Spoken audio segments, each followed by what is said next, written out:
A big congratulations to everyone who took the January LSAT. That alone is a huge accomplishment. But if you're not so sure about how it went, you're probably wondering, should I cancel my score? Don't worry, you're not alone. Almost every test taker wrestles with this decision, and today, I'm going to help you make the right one. First, for those who don't know me, my name is Steve Schwartz. I've been teaching the LSAT since 2005, and I personally increased my own LSAT score from a 152 to a 175. Now, the good news is you don't have to make this decision blindly. If you opted for score preview, and I really hope you did, you have all the information you need to make an informed choice. Score preview lets you see your actual score before deciding whether to cancel. That's a total game changer, and honestly, it's something that I think everyone should use. Let's talk about why LSAT Score Preview is so valuable. First, it removes all the guesswork. Instead of relying on your gut feeling, which, let's face it, is almost always wrong after a test like the LSAT, you get to see your actual LSAT score instead, and that clarity alone is worth the fee. Secondly, it lets you make an informed decision. If your score meets or exceeds your goals, you keep it. If it's far below what you were aiming for, you can cancel it. It's as simple as that. And the third thing is Score Preview gives you peace of mind. You get to walk into test day knowing you'll have the flexibility to cancel only if it's necessary. And that kind of confidence can really help lower your stress. It's available to everyone, whether it's your first LSAT or your fifth. So if you're taking the LSAT again in the future, make sure you add Score Preview before the test. It's worth every penny. Now let's talk about the cancellation process. If you have Score Preview, here's how it works. Once scores are released, you have 6 days to decide whether to keep or cancel your score. If you don't take any action within those 6 days, your score is automatically reported to law schools. But keep in mind that once you cancel your score, it's final. There are no takebacks on this. Law schools will see you took the test and canceled, but they won't know what your score was. Now, the big concern when it comes to canceling is, will canceling your score hurt your chances of getting into law school? For most people, the answer is going to be a big no. Admission officers understand that one cancellation isn't a big deal, everyone has an off day, and a single cancellation won't raise any red flags. But if you cancel multiple times, it could start to look like a pattern.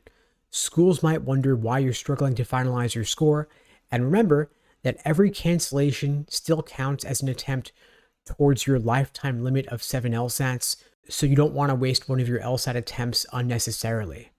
Now, if you'd like my help getting ready for the LSAT, if you don't want to have to take it 7 times, or even if you have already taken it 7 times, that's okay. My team and I would be glad to help you out. At LSAT Unplugged, we offer live online LSAT classes via Zoom, on-demand video courses, small group coaching, and one-on-one coaching.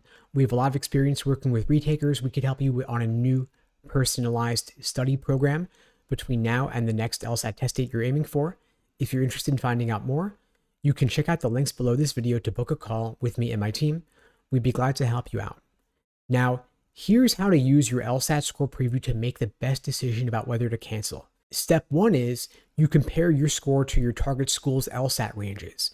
If your score is at or above the 25th percentile, you're probably in good shape to keep the score. But if it's below, that's when you might consider canceling. Step 2, look at your practice test results. If your score is consistent with or better than your PT average, it's usually worth keeping.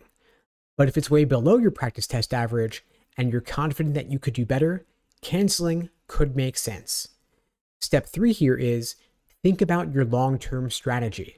Law schools only care about your highest LSAT score on record, so keeping a lower score won't hurt you.